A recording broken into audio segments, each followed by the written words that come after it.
राव, युद्ध भूमि में मेरा सामना करो।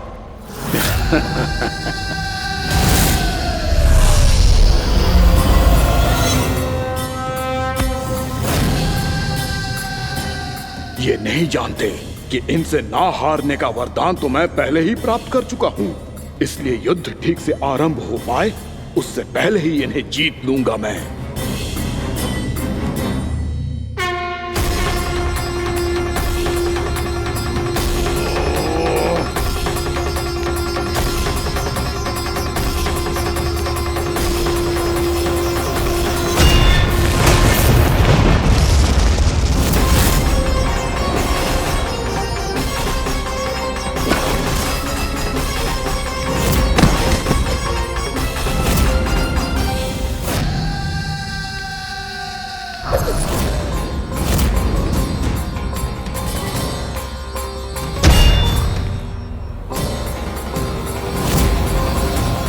और इस प्रकार ये युद्ध वर्षों वर्षों तक चलता रहो।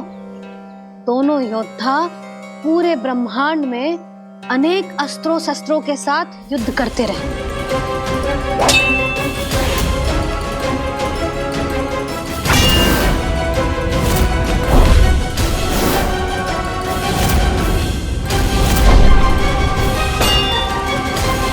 फिर क्या हुआ मैया?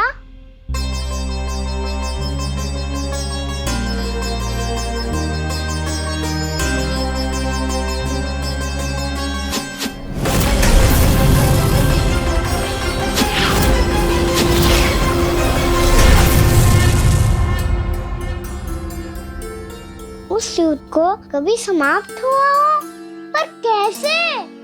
शीघ्र ही वो राक्षस थक गौ लल्ला।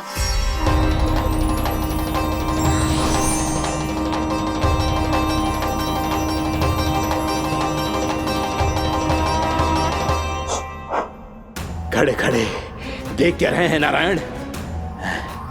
आक्रमण कीजिए, वध कर दीजिए मेरा।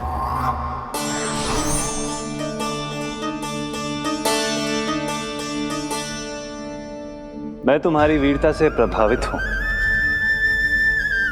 इसीलिए इतनी थकान की स्थिति में मैं तुम जैसे वीर पर आक्रमण नहीं करूंगा। जाओ विश्राम करो। यदि फिर से युद्ध करने की इच्छा हो तो तुम्हारा स्वागत होगा।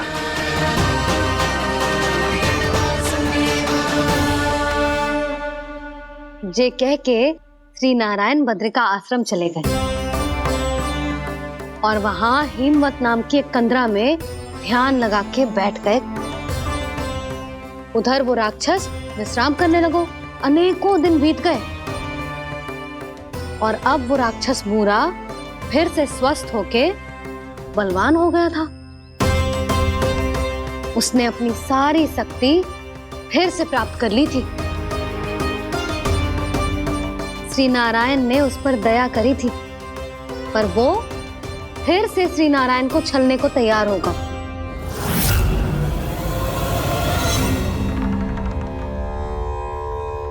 ध्यान में बैठे बैठे श्री नारायण योग निद्रा में चले गए, पर दुष्ट मूरा इसी अवसर का लाभ उठा के उनकी कंदरा में घुस आयो ताकि वो सोते हुए श्री नारायण पे आक्रमण कर सके।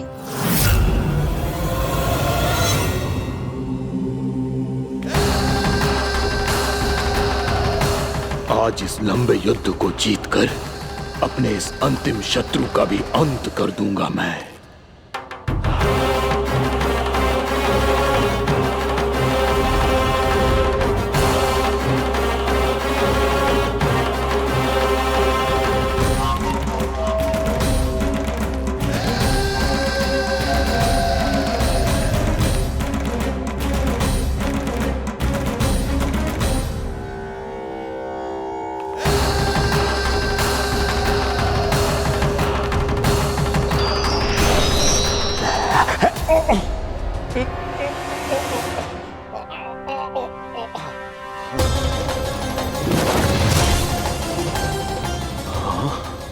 दुष्ट राक्षस, प्रभु ने तुझ पर दया की तुझे संभलने का अवसर दिया, तू इन्हीं पर ही छल से वार करने चला है।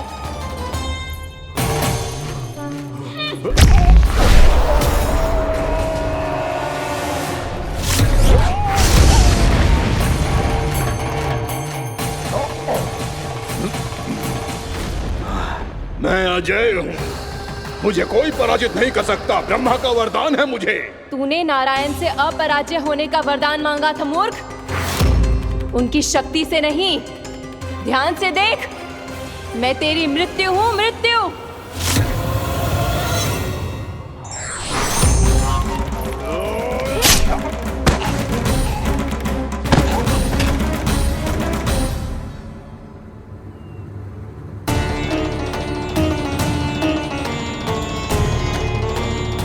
वो देवी कौन थी छोटी माँ? और कौन बलराम, वही तो थी देवी एकादशी।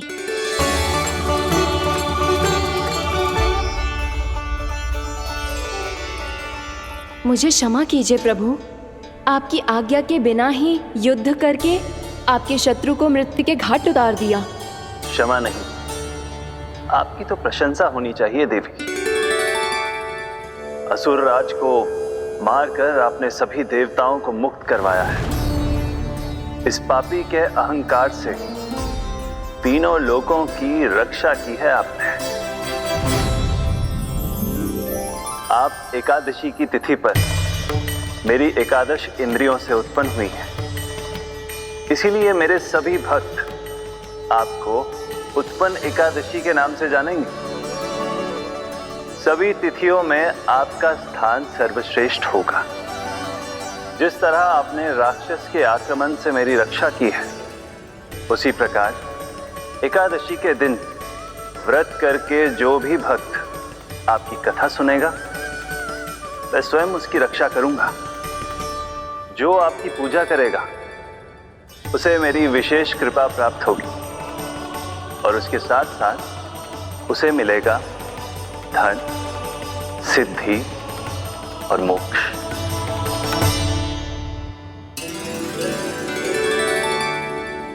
इसीलिए आज के दिन व्रत रखने का बहुत अधिक महत्व होता है। बोलो एकादशी मैया की जय। बोलो श्री नारायण भगवान की जय।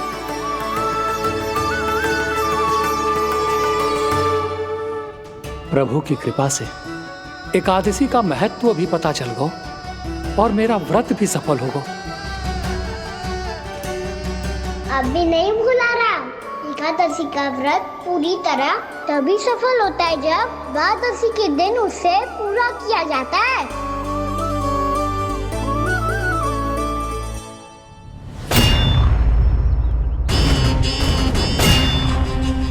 आवश्यक है आपको यह आभास होना कि उस विष्णु अवतार को पराजित करने के लिए आपके साधारण योद्धाओं में वो सामर्थ्य नहीं है।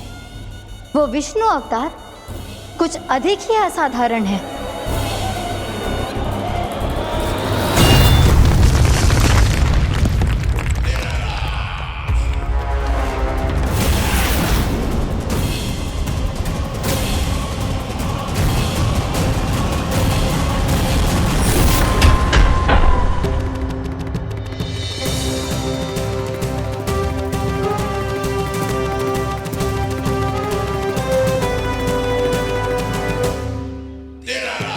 अब मैं दिखाऊंगा उस विष्णु अवतार को असाधारण शत्रु क्या होता है।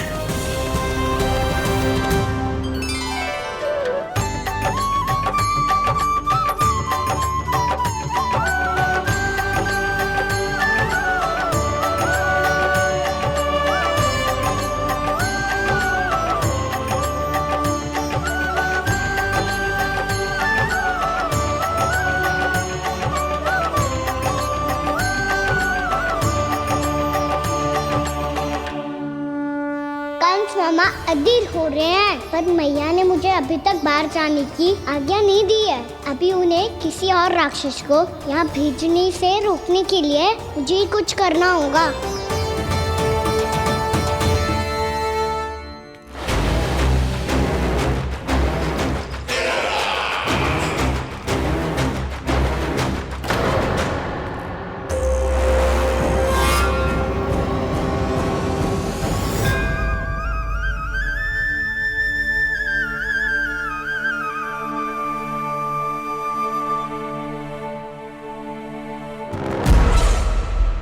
कौन हो तुम? बचपन से ही मुझे मारने का सपना देख रहे हैं, फिर मुझे ही नहीं पहचानते।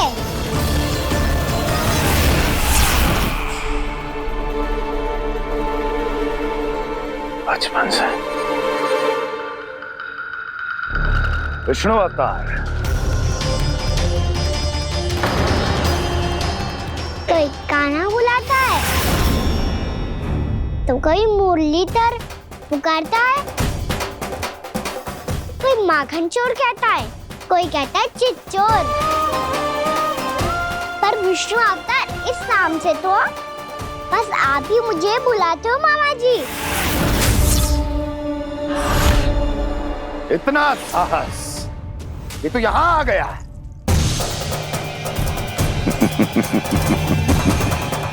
यहाँ आ तो गया तू विष्णु अवतार, किंतु यहाँ से जीवित नहीं जाएगा। तेरे इस शीश को तेरे धड़ से अलग कर दूंगा मैं।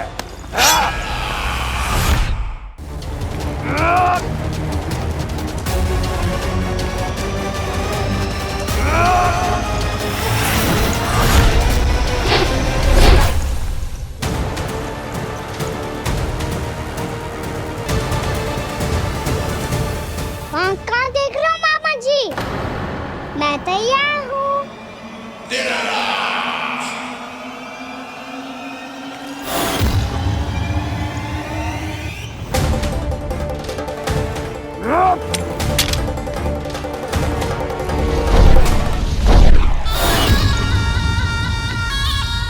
मामा जी, आप सदैव इसी तरह क्रोध में रहते हो क्या?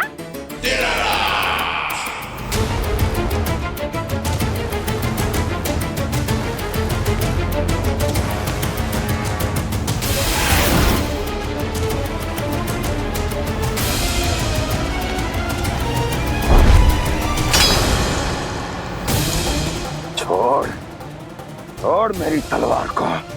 छोड़ो तो तब जब पकड़ा हूँ।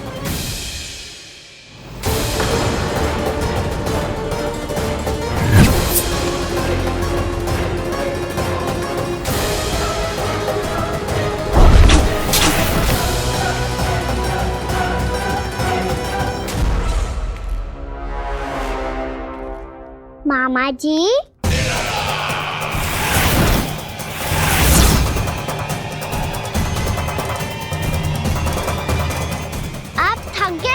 थोड़ा विश्राम कर लो।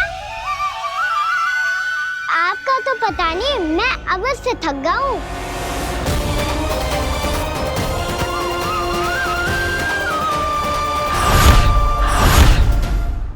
मेरे सिंहासन पर बैठने का तो साहस। अभी तो बस अभ्यास कर रहा था मामा जी। भविष्य में मुझे तो बैठना है यहाँ। आपने बल प्रयोग करके से अपने पिताजी से छीना था, मैं आज से छीन लूंगा। जो छल और बल से लिया जाए वो अधिक समय तक टिकता नहीं है मामा जी।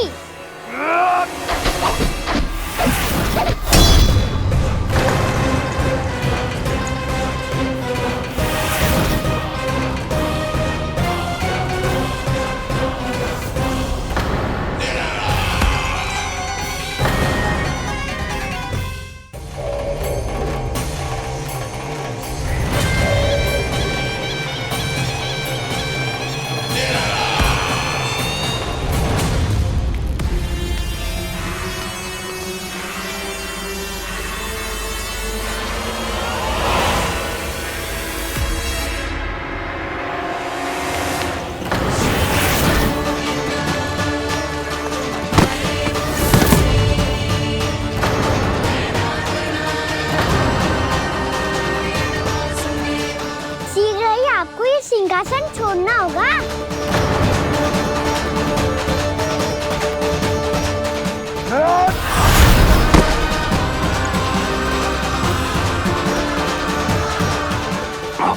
वो मेरा सिंहासन छीनना चाहता। वो आ रहा है, वो आ रहा है। सैनिकों! दुर्जन, बंद कर दो सभी द्वार और दरों के, सब के सब। इसकी हर संभावना पर इतना कड़ा पहरा बिठा दो कि ना तो कोई महल के भीतर आ सके, ना तो बाहर जा सके। मुझे महल की चप्पे चप्पे की सूचना चाहिए। जाओ।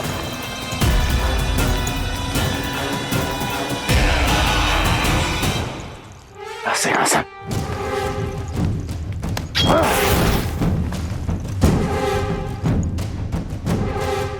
अब आ, दुष्ट मायावी, छलिया विष्णु अवतार, मैं कंस तेरी प्रतीक्षा कर रहा हूं।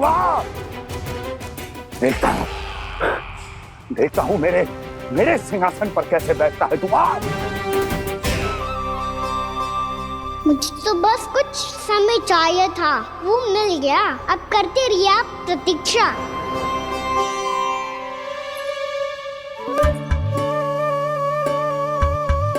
जी अपने आप से बातें क्यों कर रहे हो जी?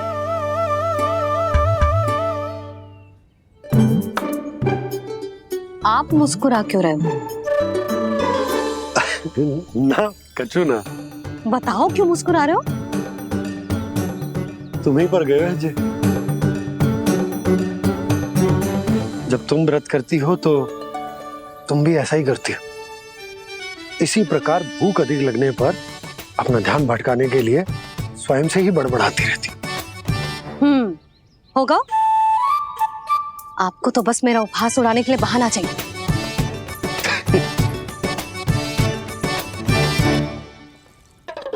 लल्ला, भूख लगी है?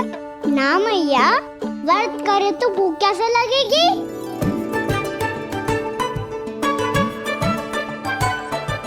यदि लगी हो तो छोटे बालकों को थोड़ी बहुत भूल चूक क्षमा होती है। कछु ना तो फल तो तू खा ही सकते है। अब तो पूरे नियम और विधि विधान से व्रत तोड़ूंगा। कल द्वादशी के सुबह मुहूर्त के अनुसार। ठीक।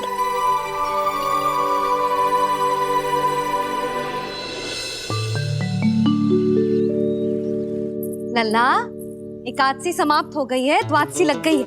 अब तू व्रत तोड़ सकते है। भोजन कर ले। ले।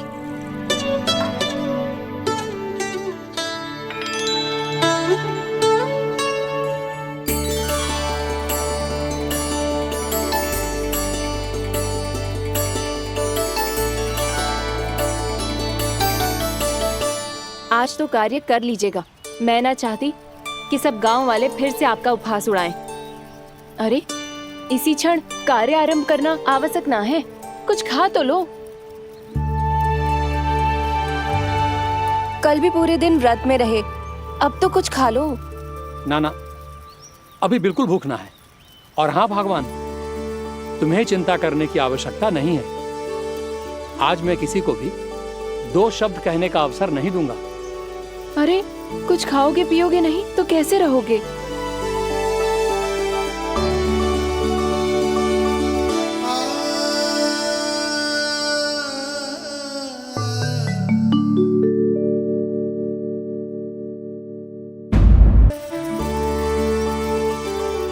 अरे, इसी क्षण कार्य आरंभ करना आवश्यक ना है। कुछ खा तो लो। ना ना, अभी बिल्कुल भूख ना है। और हाँ भगवान, तुम्हें चिंता करने की आवश्यकता नहीं है। आज मैं किसी को भी 2 शब्द कहने का अवसर नहीं दूंगा।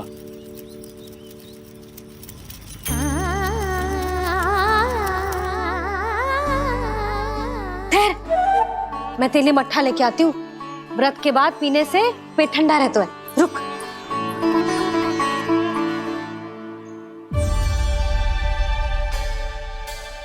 भक्तों ने अभी तक व्रत नहीं तोड़ा है, मैं कैसे तोड़ लूं? भूख कहाँ से होगी? श्री हरि नाम से पेट तो भर लेते हो।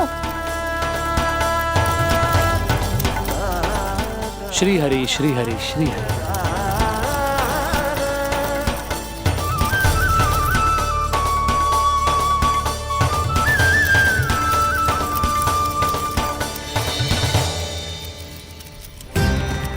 हरि हरि प्रभु हरि, हरि हरि प्रभु हरि, हरि हरि प्रभु हरि, हरि हरि प्रभु हरि। कल से अन्न का एक दाना ना गो है पेट में। अब क्या व्रत तुड़वाने भी आपके प्रभु ही आएंगे? अब क्या व्रत तुड़वाने भी आपके प्रभु ही आएंगे? मैया,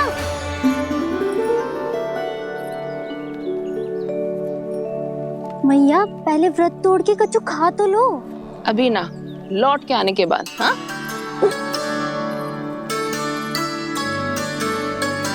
बलराम, ठहरो पुत्र, पहले कुछ खा लो, व्रत तोड़ना आवश्यक होता है।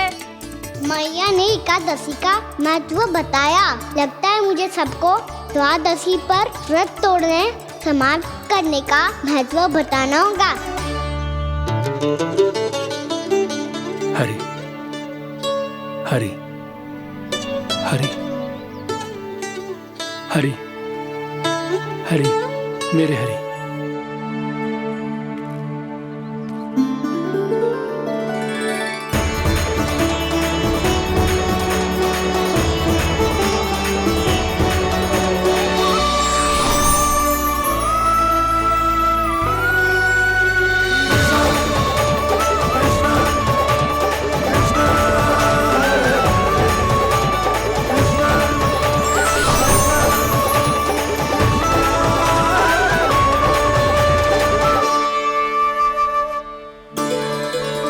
अभी अभी तो मैंने बच्चों की मां को वचन दिया था कि आज किसी को शिकायत करने का अवसर ना दूंगा, और अब मैं प्रभु श्री हरि की कल्पना जसोमती रानी के लल्ला में ही करने लगा।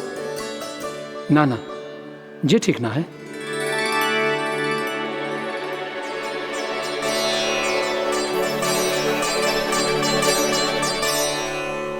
ठीक है तो है, बिल्कुल सही पहचाना है आपने। बड़े तो बड़े, अब तो बालक भी हमारा उपहास उड़ाने लगे। मैं आपका उपहास नहीं उड़ाने आया, मैं तो आपके एकादशी के व्रत को पूरा कराने आया हूँ।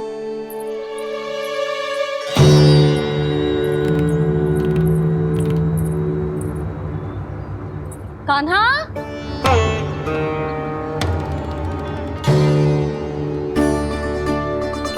तो ये रे आपकी छड़ी और ये रे मेरी पीठ। सेक बिना ताकत तोड़। आज तो इसकी पीठ सेक के रहूंगी मैं। मैया घर पे भूखी मुझे ढूंढ रही होगी। लो, आज द्वादशी के दिन पहले प्रहर में भोजन करके अपना एकादशी का व्रत पूरा करो आप। धन्यवाद राजकुमार, पर अभी हमें भूख नहीं है। बहुत सारा काम पड़ा है, और अभी थोड़ी ही देर में शंकरी बहन भी अपनी मटकी लेने आती होंगी।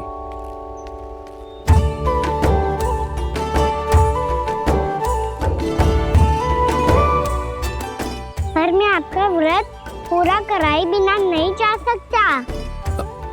भला क्यों? भक्त भूखा रहे और भगवान खा ले, ऐसा हो सकता है भला?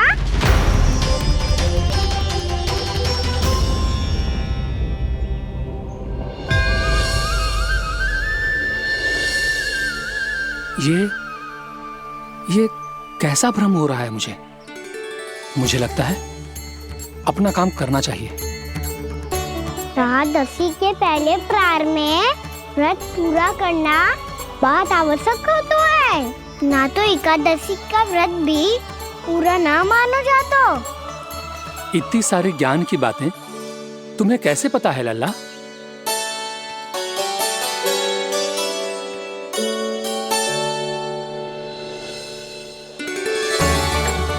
जैसे एकादशी की कथा होती है, वैसे द्वादशी की महिमा भी एक बहुत महत्वपूर्ण कथा है।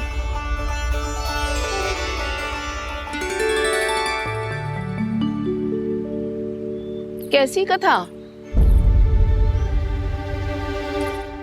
बिल्कुल सही समय पे आई हो आप, क्योंकि आपको ये कथा आपको अवश्य सुननी चाहिए।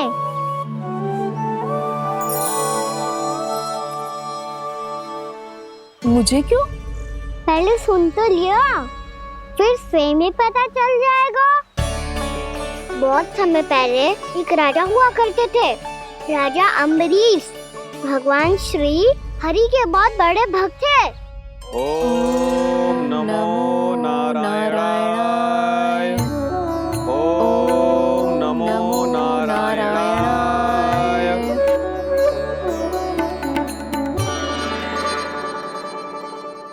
नेक पुण्य के काम करते थे वो।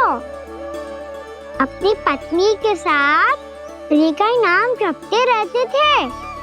उन्होंने 12 माह एकादशी का व्रत करो, निर्जल पास किया, और जब उनकी 12वीं एकादशी का व्रत द्वादशी के दिन तोड़ने का समय हुआ, तभी महर्षि दुर्वासा अपनी 100 शिष्यों के साथ उनके महल में पधारे। प्रणाम स्वीकार करें महर्षि। आप जैसे महान ऋषि मेरे राज्यसभा में आए, वो भी ऐसे अवसर पर जब मैं और मेरी पत्नी निरंतर 12 एकादशियों के बाद अंतिम एकादशी का व्रत तोड़ेंगे। इससे बड़े सौभाग्य की क्या बात हो सकती है हमारे लिए। आज आपके साथ साथ मेरा और मेरे शिष्यों का एकादशी व्रत भी पूरा होगा। संभव है प्रभु की इच्छा यही हो कि हम सब अपना व्रत एक साथ तोड़ें। ये तो अत्यधिक प्रसन्नता की बात है महर्षि। तो फिर ठीक है, हम सब यात्रा से थके हैं। व्रत तोड़ने से पहले हम स्नान करना चाहते हैं। जैसी आपकी इच्छा महर्षि।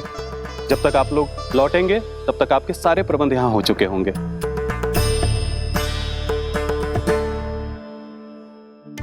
महर्षि दुर्वासा स्नान करने गए थे, पर उन्हें लौटने में विलंब हो रहा था और इधर द्वादशी पर व्रत पूरा करने का मुहूर्त बीता जा रहा था। महाराज अमरेश बड़ी विरगता के साथ महर्षि दुर्वासा के लौटने की प्रतीक्षा कर रहे थे। महाराज, व्रत तोड़ने का मुहूर्त बीता जा रहा है। बस कुछ ही समय बचा है। महर्षि और उनके शिष्यों को लौटने में न जाने कितना समय लग जाएगा। मेरा सुझाव है कि आप मुहूर्त समाप्त होने से पहले व्रत अवश्य तोड़ लें। गुरुदेव, हमने महर्षि दुर्वासा को वचन दिया है कि जब तक वो लौटेंगे नहीं तब तक हम व्रत नहीं तोड़ेंगे। इसीलिए मैं उनके लौटने के बाद ही भोजन ग्रहण करूंगा। पर महाराज, मुहूर्त यदि बीत गया और समय रहते हो नहीं आए तो महाराज आपका व्रत पूरा नहीं होगा। महाराज, आपको उसका फल नहीं मिलेगा। महाराज, 12 एकादशियों का व्रत व्यर्थ चला जाएगा। किंतु गुरुदेव, यदि मैंने भोजन कर लिया तो ये तो अतिथियों का अपमान होगा। आप उचित कह रहे हैं महाराज। भोजन के लिए उनकी प्रतीक्षा अवश्य कीजिए महाराज। पर मुहूर्त रहते हुए एक तुलसी का पत्ता और जल ग्रहण कर लीजिए। इससे आपका व्रत भी पूरा हो जाएगा और अतिथि का मान भी रह जाएगा। आपका सुझाव अच्छा है गुरुदेव।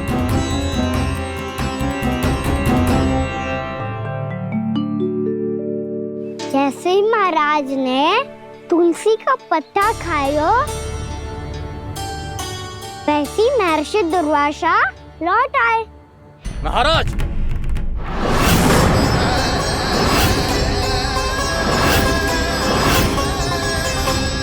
महाराज को उपास तोड़ते देखते बहुत क्रोधित हो गए।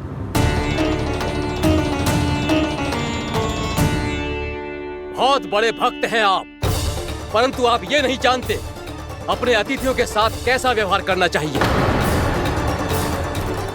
आपने हमें साथ भोजन करने का वचन दिया था, पर अपना व्रत क्यों तोड़ा आपने? महर्षि, मैंने भोजन नहीं ग्रहण किया। कहीं मुहूर्त न निकल जाए, इस कारण मैंने एक तुलसी का पत्ता ग्रहण कर लिया। 56 भोग खाया हो या एक पत्ता, अपना व्रत तोड़कर अतिथियों का अपमान किया है, मेरा अपमान किया है। अब आपको दंड भोगना होगा ताकि आप सीख पाएं कि अतिथियों के साथ कैसा व्यवहार होना चाहिए।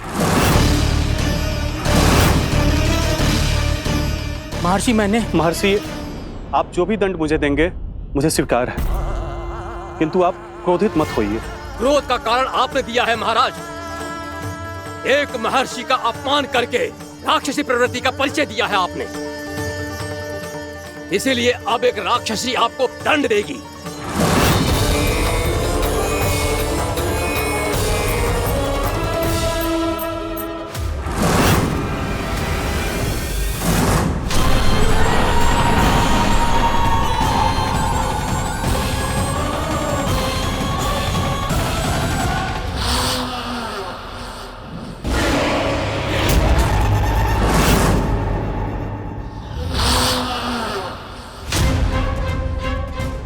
हे प्रभु, यदि मैंने सच में महर्षि का अपमान करने की भूल की हो तो मैं उसका परिणाम भोगने के लिए प्रस्तुत हूं। ओम नमो नारायणाय, ओम नमो नारायणाय नमः। महर्षि दुर्वासा को यह आभास ही नहीं था कि महाराज अम्बरीश ने उनका अपमान नहीं किया था। फिर भी उसे अपमान मान के वो श्री नारायण के भक्त पे संदेह कर रहे थे। मैंने भी तो भोला राम की भक्ति पे संदेह किया था।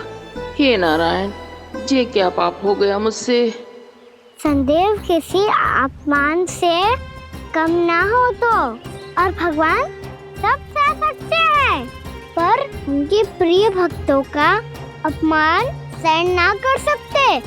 इसीलिए उन्होंने हस्तक्षेप करने का निर्णय लिया।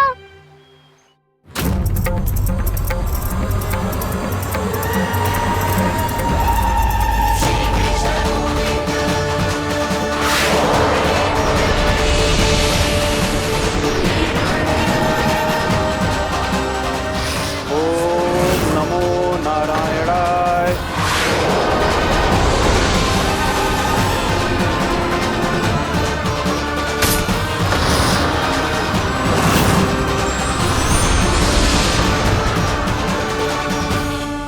और फिर भगवान का वो सुदर्शन चक्र महर्षि दुर्वासा के पीछे पड़ गया। ये चक्र तो मेरी ओर बढ़ रहा है। ओम नमो नारायणाय। ये कैसे संभव हो सकता है? कोई रोको इसे, कोई रोको इसे।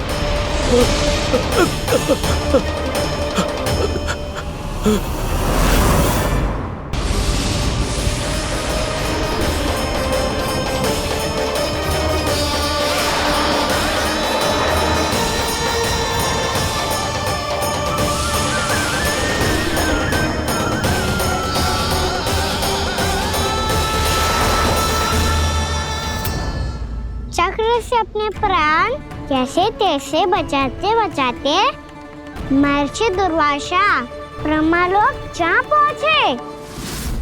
ब्रह्मदेव, रक्षा कीजिए ब्रह्मदेव, सहायता कीजिए, मुझे बचाइए ब्रह्मदेव, रक्षा कीजिए। ये सुदर्शन चक्र मेरे प्राणों के पीछे पड़ गया है, मुझे बचाइए ब्रह्मदेव, मुझे बचाइए। महर्षि, मैं चाहकर भी आपकी सहायता नहीं कर सकता। ऐसी स्थिति में यदि कोई कुछ कर सकते हैं तो वो है सुदर्शन चक्र के स्वामी विष्णु, क्योंकि सृष्टि में केवल वही है जो इसे नियंत्रित कर सकते हैं। वो ही इसे वापस लौटने का आदेश देकर आपके प्राणों पर छाए हुए संकट को दूर कर सकते हैं। किंतु हां, मैं सुदर्शन चक्र से इतना अवश्य कहूंगा कि जब तक आप विष्णु लोक में पहुंच नहीं जाते, वो आपको किसी भी प्रकार की हानि ना पहुंचाए। आपका बहुत बहुत धन्यवाद, आपकी सदा ही जय हो।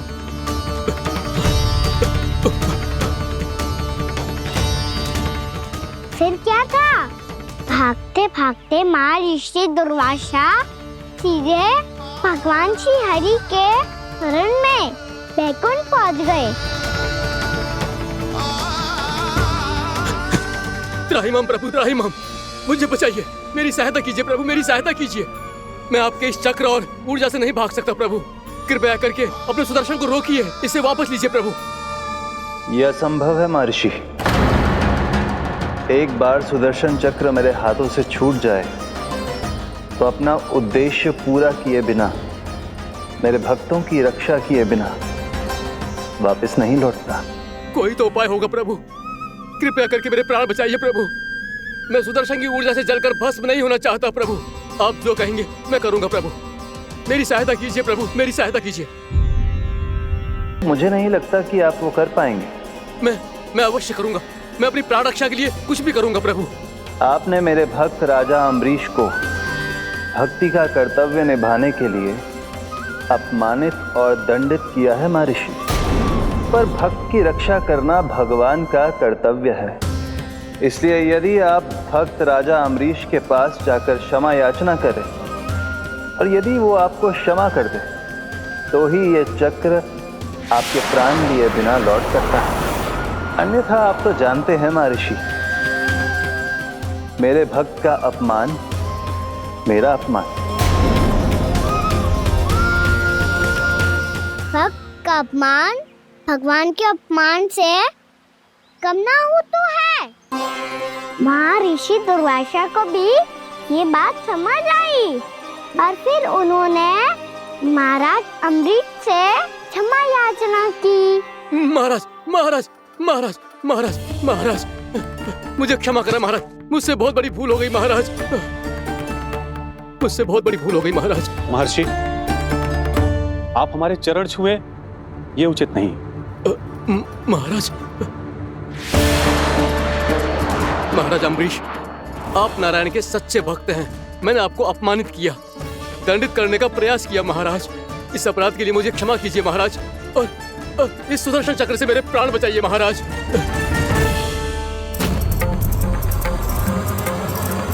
हे महान सुदर्शन, यदि महर्षि के लिए मेरे हृदय में अभी भी वही सम्मान और प्रेम हो जो इनके प्रथम आगमन पे था, तो कृपया आप अपने धाम वापस लौट जाइए।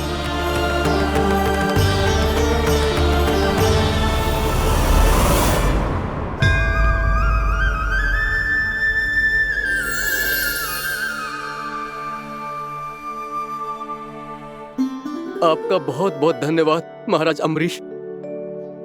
मैं आपको आशीर्वाद देता हूं कि आप देवराज इंद्र के समान शक्तिशाली हों। आपकी कीर्ति का पताका 10 दिशाओं में फहराए। मेरी बस एक ही इच्छा है महर्षि, कि मैं आपके साथ अपना उपवास तोड़ सकूं।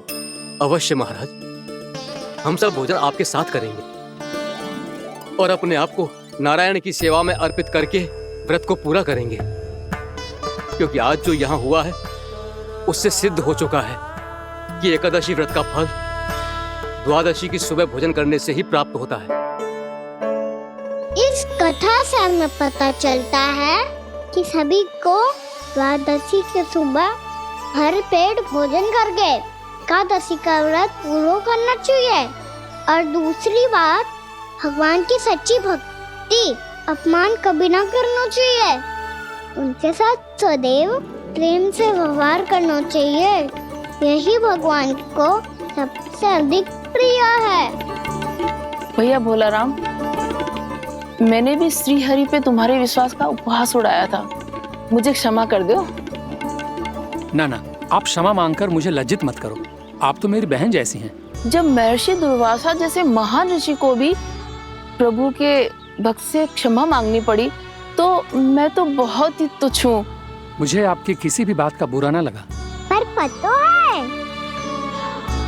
प्रभु को कौन सी बात कब बुरा रखता है?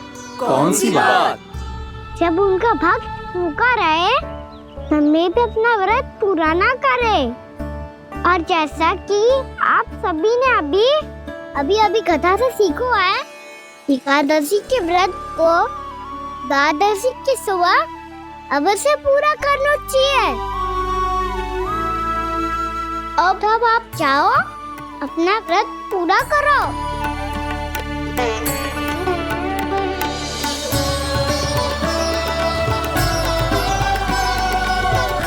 मैं आपके लिए जल लेके आती हूँ।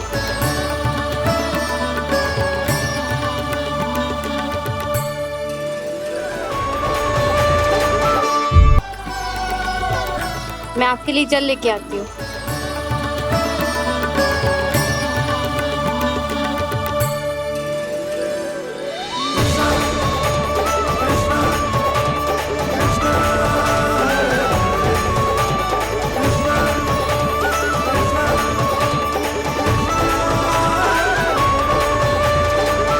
लो खाओ।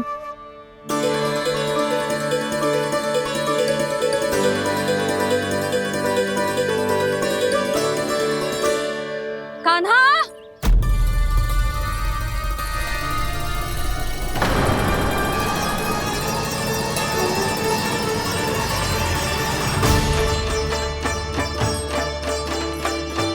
बोलो काका, सिगरेट छुपा लो मुझे, मैया आ रही है, बहुत क्रोध में लगती है।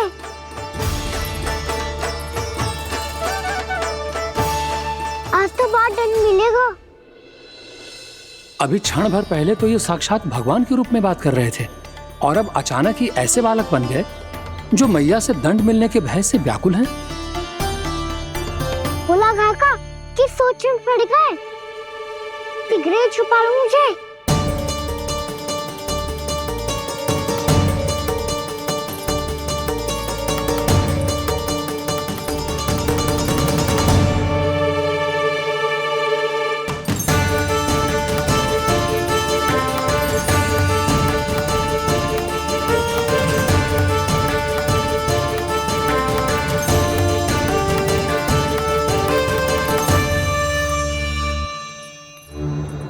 भोलानाथ जी, कान्हा को देखो है क्या?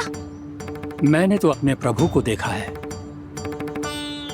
मैं अपने लल्ला को ढूंढ रही हूँ, उसे देखो है आपने? वही तो मैं भी कह रहा हूँ जसोदा रानी, मैंने सिर्फ और सिर्फ अपने प्रभु को देखा है। ये तो अब भी अपनी भक्ति में ही खोया हुआ है, इससे पूछ के कछु लाभ ना है, मुझे ही ढूंढना पड़ेगा।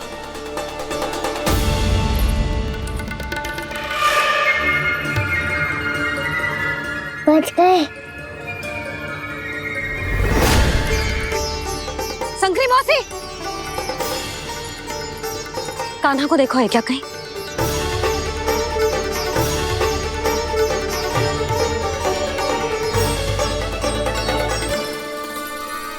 बोला काका मुझे सिगरेट निकालो ना यहाँ से, मैया फिर से इधर ही आ रही है। सब कहते थे श्री हरि मेरे घर ना आ सकते। देखो आज प्रभु आ गए, उन्होंने अपने हाथ से मेरा व्रत पूरा कराया। हाँ आते हैं और आगे भी आएंगे हमारे श्री हरि हमसे मिलने और आके मोक्ष देंगे, है ना?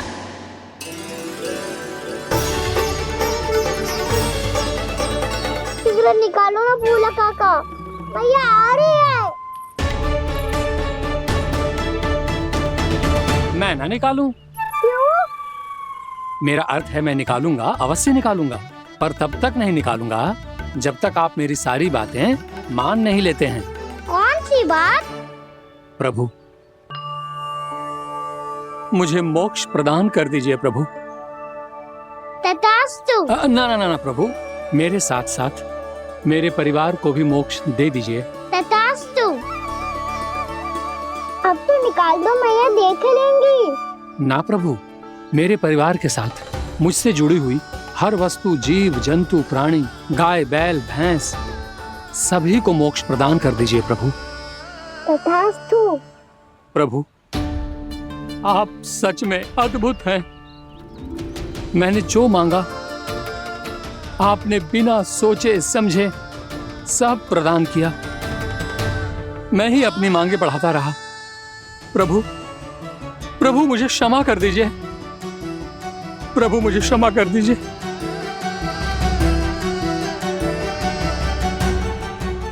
आइए प्रभु।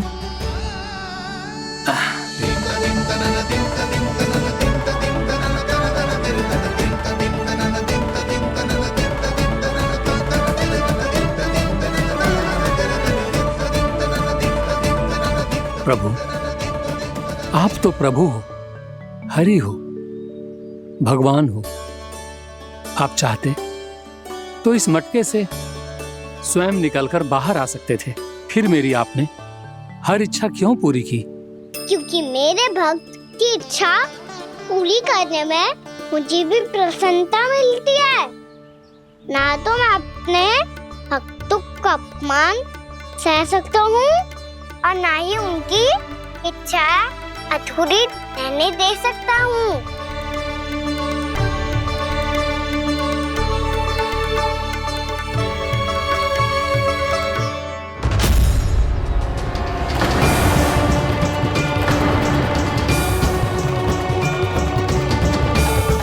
क्या कही थी तूने?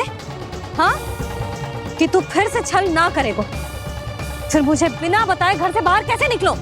क्षमा करना मैया, पर जो आपने सिखाया था मैंने तो उसी का ही पालन करो है। फिर से चतुराई कर रहे हो ना? हाँ, आप ही ने तो कही थी ना, यदि कछु करने से किसी को हानि ना पहुंचती हो या फिर किसी अच्छे कार्य में सहायता हो रही हो तो आज्ञा लेने की आवश्यकता ना होती। यदि तेरे कछु करने से किसी और की कोई हानि ना हो रही हो या किसी के अच्छे कार्य में सहायता हो रही हो तो मुझसे आज्ञा लेने की आवश्यकता ना है। तो किस अच्छे कार्य के लिए आया है यहाँ? एकादशी के सुबह एकादशी का व्रत खोल के भोजन करा जाता है। ये बात ना तो भोला काका को पता थी, ना शंकरी मासी को और ना ही किसी और को। और तुझे पता थी? हाँ, मेरी मैया ने बहुत अच्छे से सिखाया है मुझे। जैसे कल तूने एकादशी कथा सुनाई थी ना, आज वैसे ही तेरे लल्ला ने सबको द्वादशी कथा सुनाई है। सच्ची यशोदा रानी जी, इसने तो हमारी आंखें ही खोल दी। और भाभी, सच तो ये है कि मुझे भी ना पता था कि ये इतना बड़ा ज्ञानी है और इतना अधिक समझदार।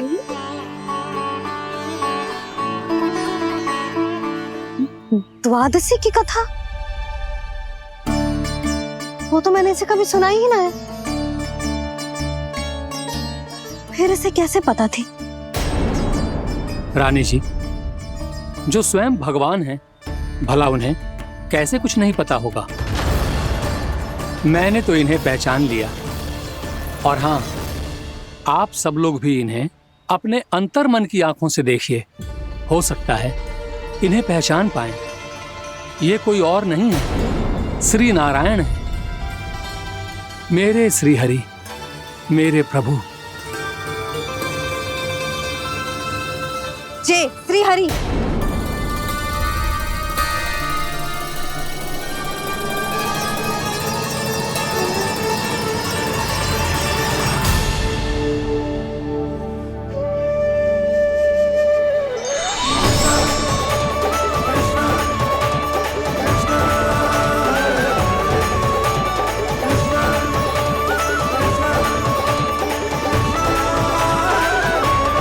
ये क्या कर दिया भोला? जिस रास्ते को मैंने इतनी कठिनाई से बचा के रखा था, सबके सामने उसे उजागर कर दिया तुमने।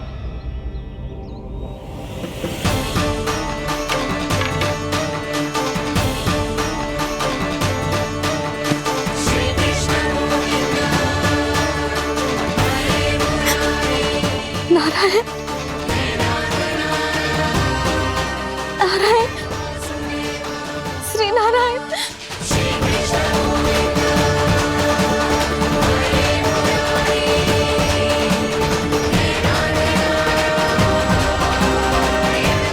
श्री नारायण।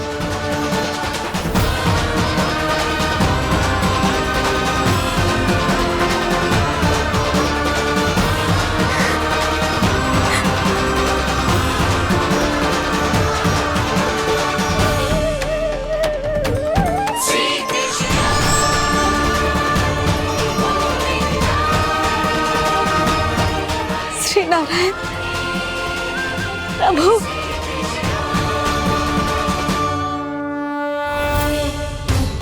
जिस रास्ते को इतने जत्न से संभाल के रखा था, आज वो सबके सामने खुल गया। और तो और मेरा भेद मैया को भी पता चल गया। बाबा सब कहते रहे, पर मैंने एक न मानी।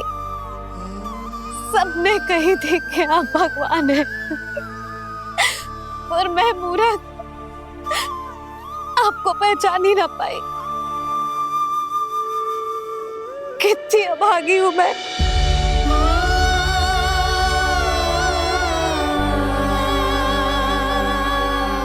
जिस मुंह से मुझे आपकी महिमा गानी चाहिए थी, उसी मुंह से मैंने आपको डांटा है।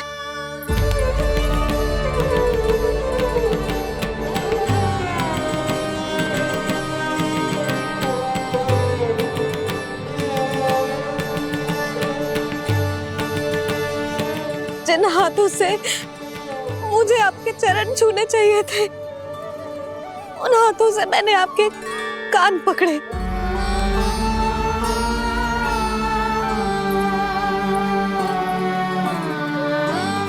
मुझे तो आपकी सेवा करनी चाहिए थी प्रभु, और मैंने आपको दंड दियो,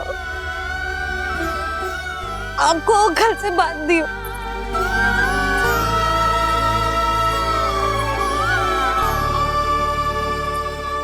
बावली हो गई थी प्रभु, अपने श्री नारायण को, अपने प्रभु को एक साधारण सा बालक समझ लियो मैंने। मैं आपके लिए भगवान नहीं हूँ मैया, साधारण बालक ही हूँ, बस आपका लल्ला। बुद्धि भ्रष्ट हो गई थी, भूल पर भूल करती चली गई। आज भी आपके पीछे पीछे छड़ी लेकर दौड़े चले आए।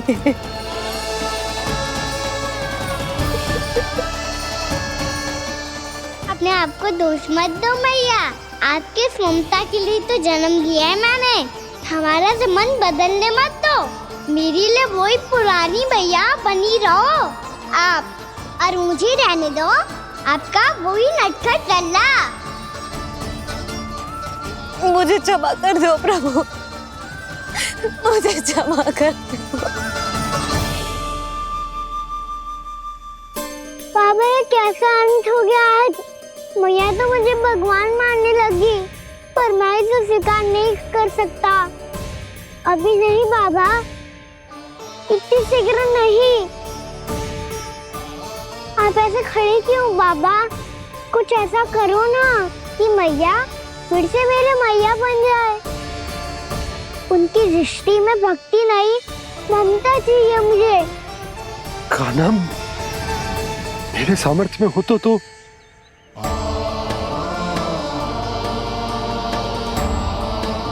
दाऊ, आप तो बड़े भाई हो, अपने छोटे भाई की सहायता करो ना, जिससे मैया सब कुछ भूल जाए।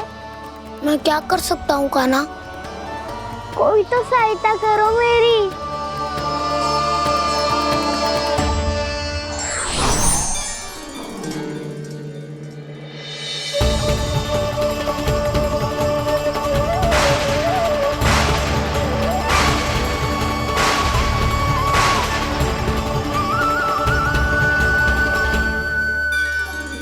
अपने आप को संभालिए प्रभु।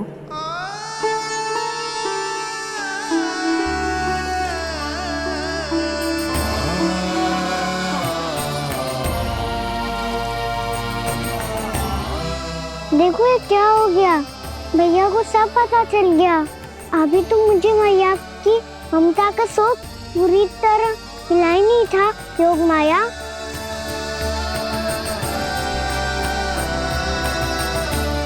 मेरी सहायता करो ना।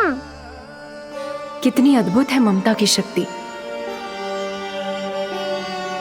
भगवान को भी एक साधारण बालक बना देती है।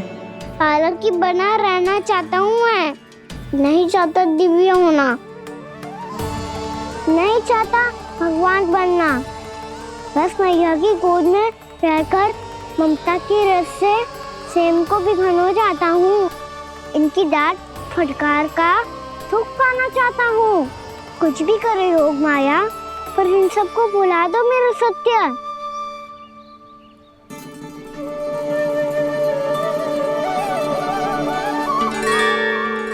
पर इन्हें तो मोक्ष का वरदान मिल गया है प्रभु, इसलिए इनके लिए समय की गति को लौटा पाना संभव नहीं होगा। प्रभु, अब मुझे ये सब भूलने की कोई आवश्यकता नहीं है। मुझसे जो त्रुटि हुई है अब वो दोबारा कभी नहीं होगी, और आज के बाद आपका ये सत्य मैं किसी को नहीं बताऊंगा प्रभु, क्योंकि मुझे पता चल गया है कि आपका यशोमती मैया के लल्ला बने रहना कितना आवश्यक है।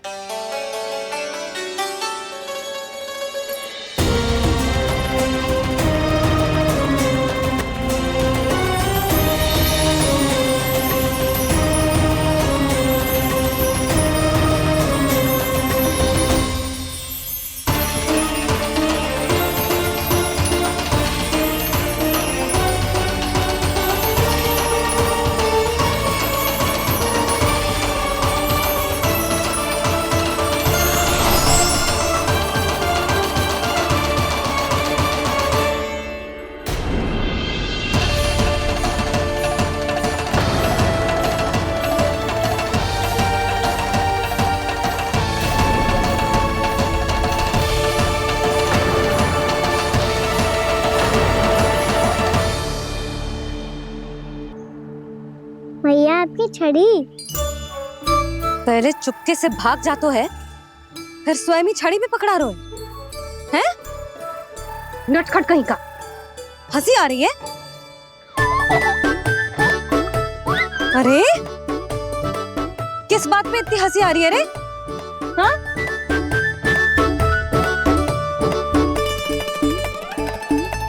आपकी लीला अद्भुत है प्रभु, और अद्भुत है आपका मैया के प्रति प्रेम। हंसी ना है मैया, ये तो प्रसन्नता है, अपने मैया से मिल जाने की प्रसन्नता। अच्छा, ढूंढ मैं तुझे रही हूँ और तू कह रहे हो कि मैं मिल गई तुझे। तू घर चल लल्ला, अच्छे से पिटाई करूंगी तेरी।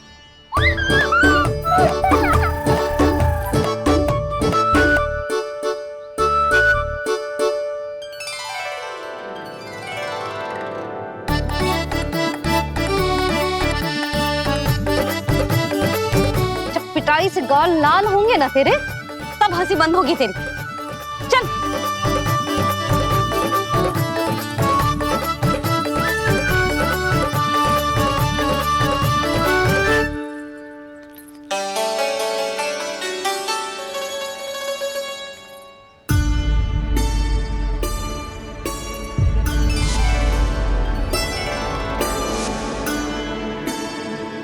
लगता है भैया की और चतन स्मृति वापस आ रही है।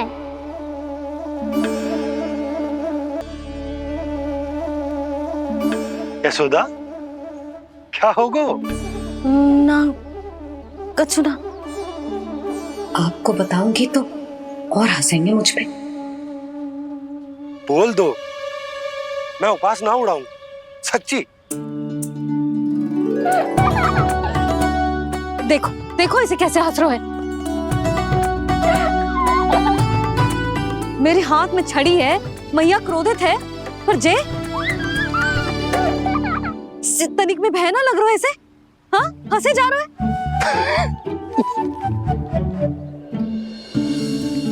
दोनों बाबा लल्ला एक जैसे हो। चल तू, चल चल। दाऊ, आप तो बड़े भाई हो, अपने छोटे भाई की सहायता करो ना, जिससे मैया सब कुछ भूल जाए। सुबल, तू कछु खा क्यों ना रो है? व्रत ही करना था तो बलराम के जैसे कल कर ले। तो कल तो एकादशी भी थी।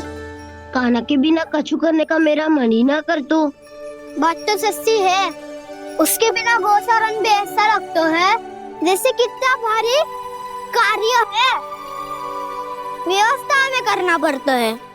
सही कह रहे हो तुम दोनों। मैं तो गोपालक भी इसलिए बना था ताकि कान्हा के संग खेलने को मिल जाए। बलराम तो हमारा सगा कम और मुख्य अधिक है।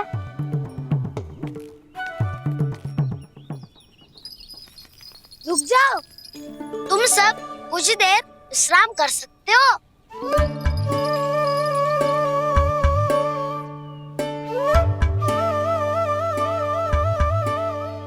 तू बोल।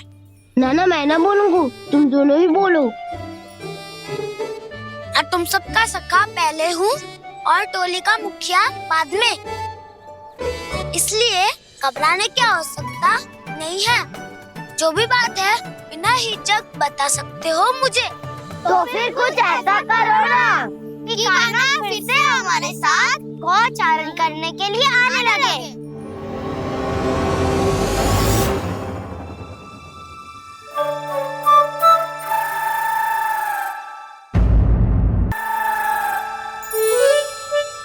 बिना कछु बताए भाग गओ। ये भी ना सोचा तेरे बिना मैया बाबा व्रत कैसे तोड़ेंगे। देखो देखो अभी भी हंस रहा है। क्या होगा वैसे? रुक, प्रसाद लेके आती हूँ।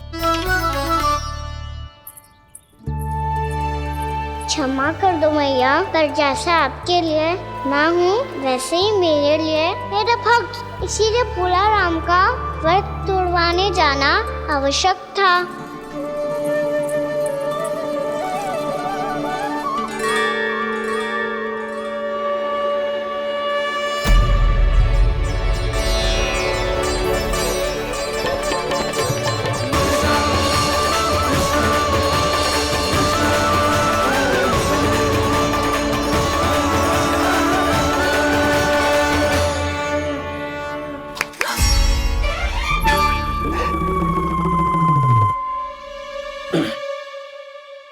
सुधा, फिर से खो गई तुम। अरे कौन से स्वप्न लोक में चली जाती हो तुम बार बार? हमें भी बताओ। माया का प्रभाव ममता पर अधिक समय तक नहीं रह पाता प्रभु। अरे बोलो ना यशोदा, क्या सोच रही थी?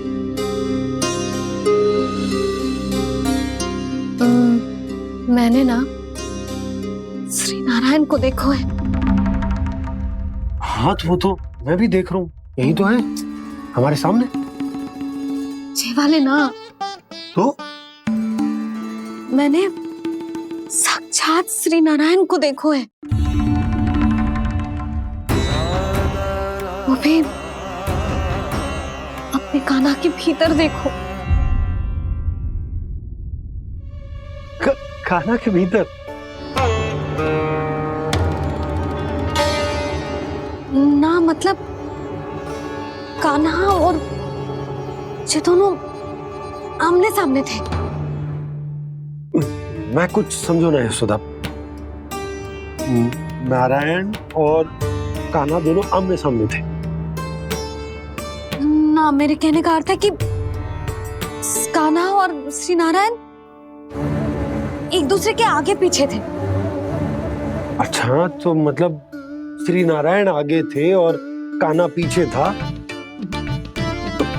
पर अगर कान्हा पीछे था तो तुमने कैसे देखो? ओहो, कान्हा आगे था, श्री नारायण पीछे थे।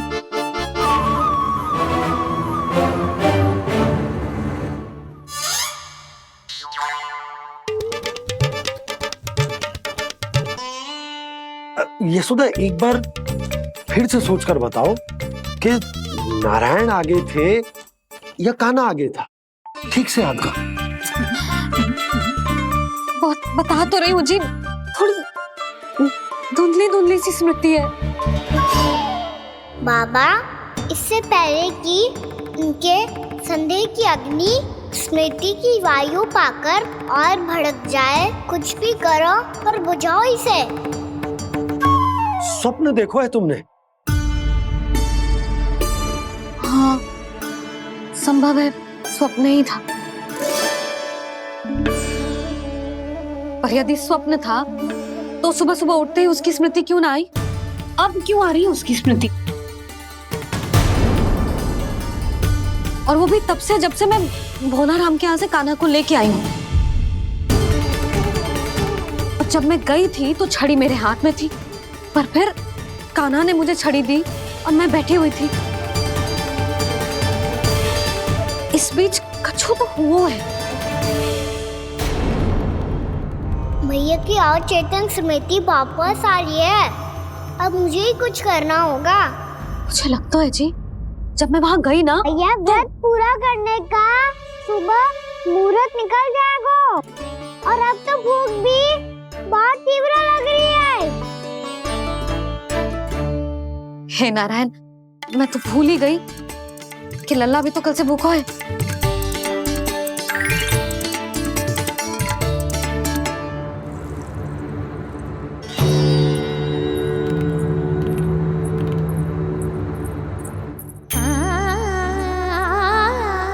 ले, खा।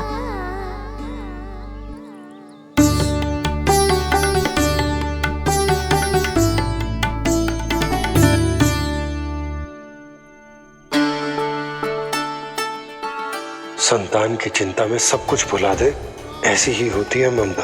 और कान्हा को अच्छे से पता है कि इसको लाभ कैसे उठाना है। हाँ बाबा, लाभ ना, मैं तो मैया की ममता का आनंद उठाना चाहता हूँ, जितना संभव है उससे भी अधिक।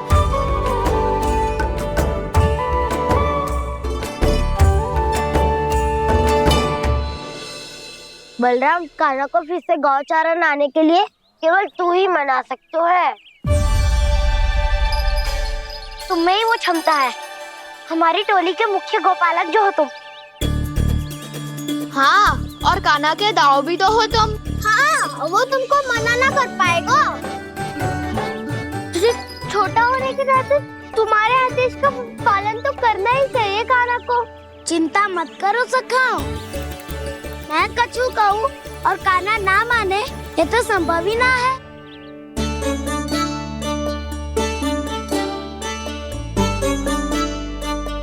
आज जो हुआ ना जाने और कितने समय तक मेरा सत्य आपसे छिपा रह पाएगा, इसीलिए आपसे अधिक से अधिक समय मैं आपके साथ ही बिताऊंगा। मैंने कह दिया तो समझ लो, पत्थर पे रेखा खिंच गई। कल से काना हम सबके साथ अवश्य आएगा। अपना सारा समय हमारे साथ बिताएगा वो।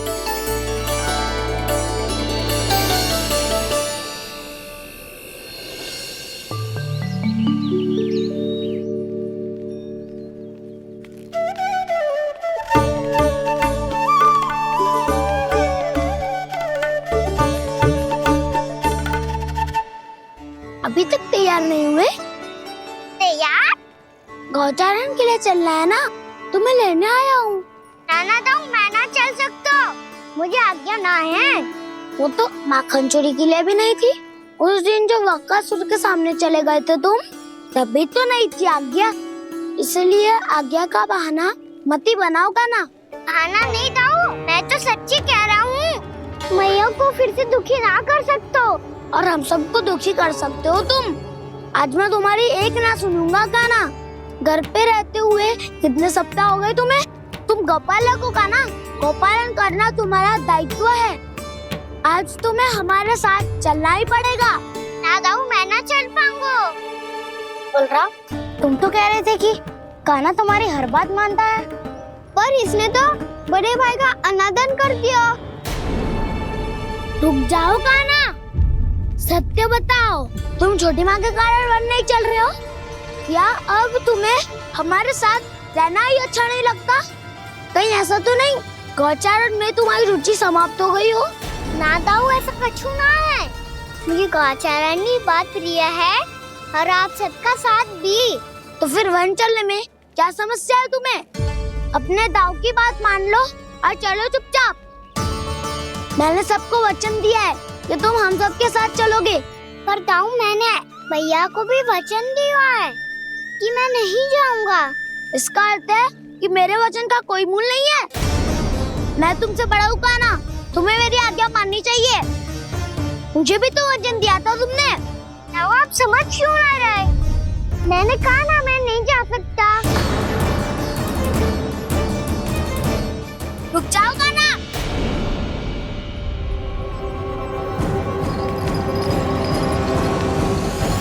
ऐसे कैसे नहीं आ सकते?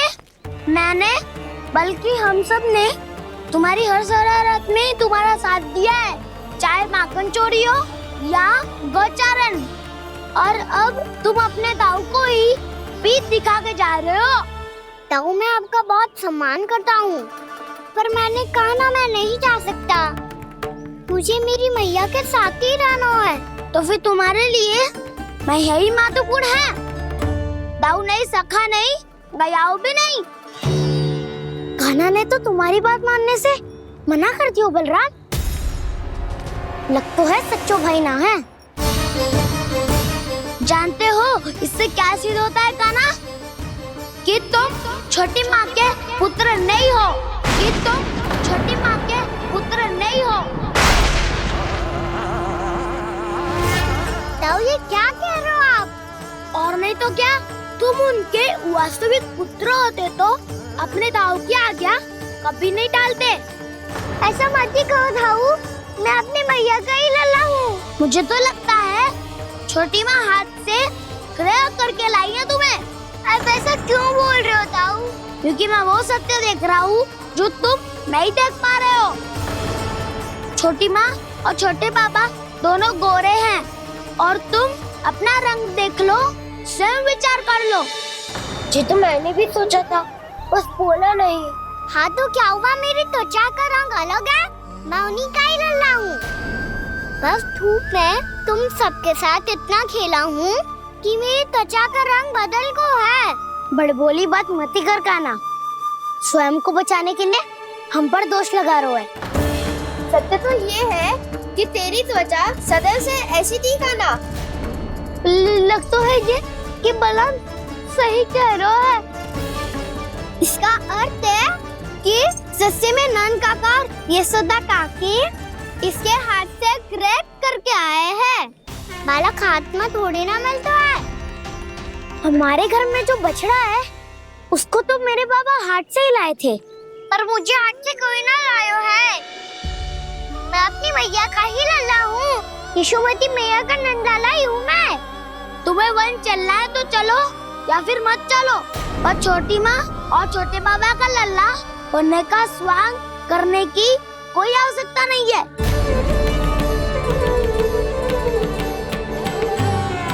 तुम भी अति करते हो क्या ना? कब एक बालक की तरह व्यवहार करते हो और कब भगवान की तरह, कुछ समझ में नहीं आता। भगवान की तरह? मैंने भगवान क्या क्या? हाँ हाँ कह दिया तो कह दिया। खड़े खड़े मेरा मुंह क्या देख रहे हो? चलो, या फिर तुम सबको भी अपने मैया के पल्लू में बंधकर घर पे ही रहना है।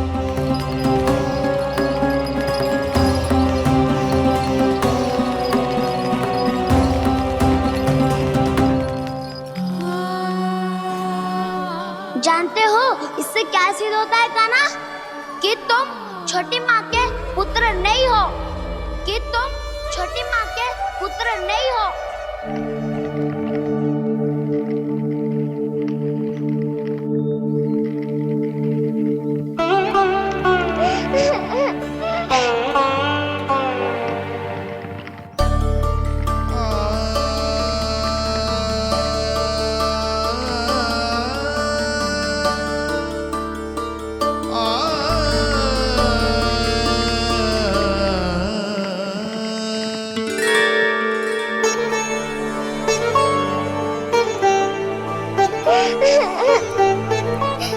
क्या हो गो लल्ला, रो क्यों रहा?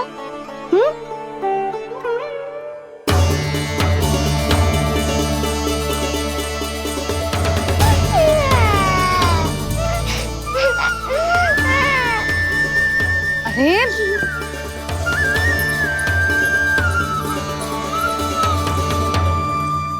मैया को ना बताए को लल्ला, क्या हुआ? हाँ लल्ला,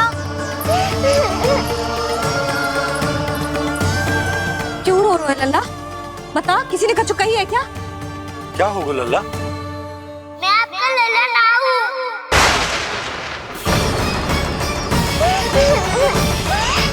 ऐसा क्यों कह रहे हो तू? क्या होगा? आपका भी लल्ला ना हूँ मैं।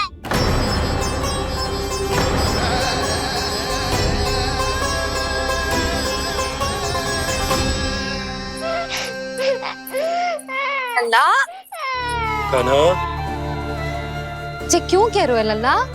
मुझे पता चल गया है, मैं आप दोनों का लल्ला ना हूँ।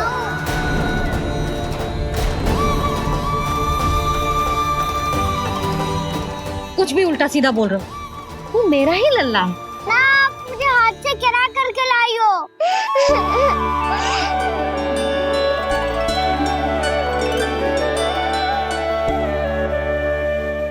लल्ला, तुझे किसने कही कि हाट में बालक मिलते हैं?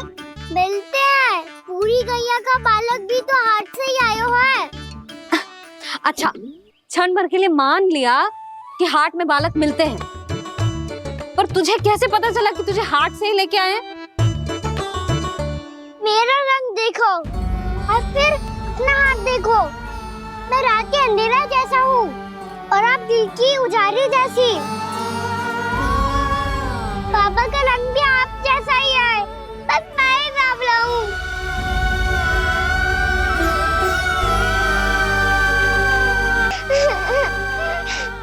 उससे क्या अंतर पड़ता है लल्ला? पर तो मैं तभी तो दाऊ अन्य सभी सखाओ ने ऐसा कहा। इस बात पर ध्यान मत ही दे।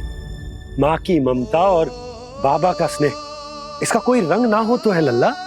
तो फिर आप ही बताओ, भैया क्यों गोरी और मैं क्यों काला? हाट से आया क्रय होके सुन हो गए कृष्ण धीर, मैया गोरी बाबा गोरे। लल्ला मैं क्यों तो चल मेरे साथ, अभी सिद्ध हो जाएगा कि तू मेरा ही लल्ला है। चल।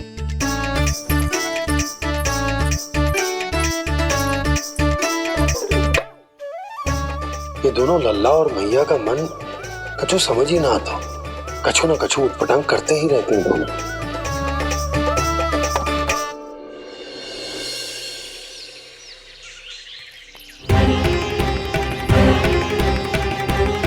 मैया ऐसे ले जा रही है मुझे, कहाँ और क्यों?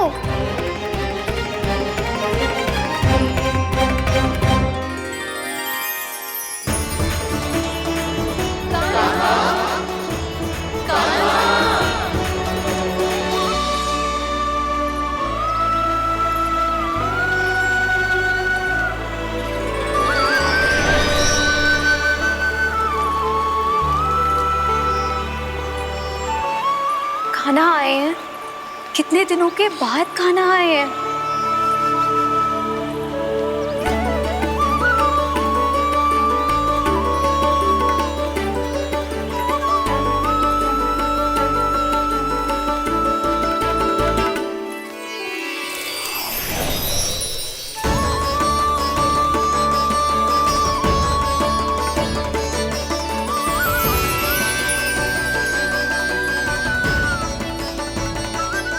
आंखें पथरा गई थी मार्ग देखते देखते। आज बहुत दिनों के बाद आपके दर्शन करके मेरे वन का और मेरे मन का कोना कोना जैसे खिल उठा हो। बलराम, तुम्हारी योजना का भी कोई लाभ ना हो। योजना बना के छल में फंसाना मुझे नहीं आता। इस सब में तो केवल कान्हा ही प्रवीण है। कल उसने यशोदा काकी से हम सबकी शिकायत कर दी तो ले लग तो है कर ही दी, वो देखो। आजा।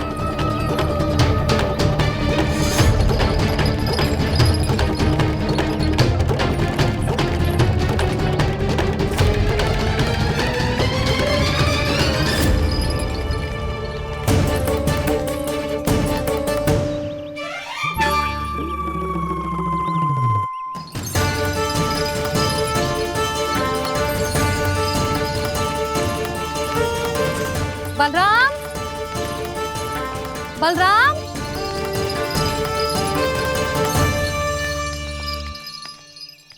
ये बसंती कहाँ है?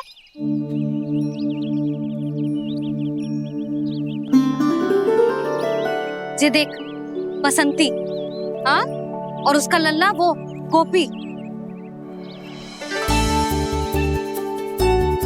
उन दोनों की त्वचा का रंग एक सा है? कान्हा, तू देख के बता, बसंती और उसके लल्ला का रंग एक सा है? और ये देख डमरू, इसका जन्म तो तेरे सामने हुआ था ना? हाँ, और उसकी मैया गोमती, इन दोनों की त्वचा का मिलान कर, एक सा रंग है?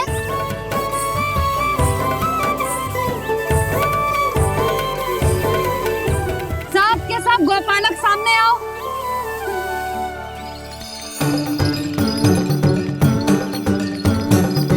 अब तुम सब भी देख के बताओ, दोनों की त्वचा एक जैसी है या रंग अलग अलग है?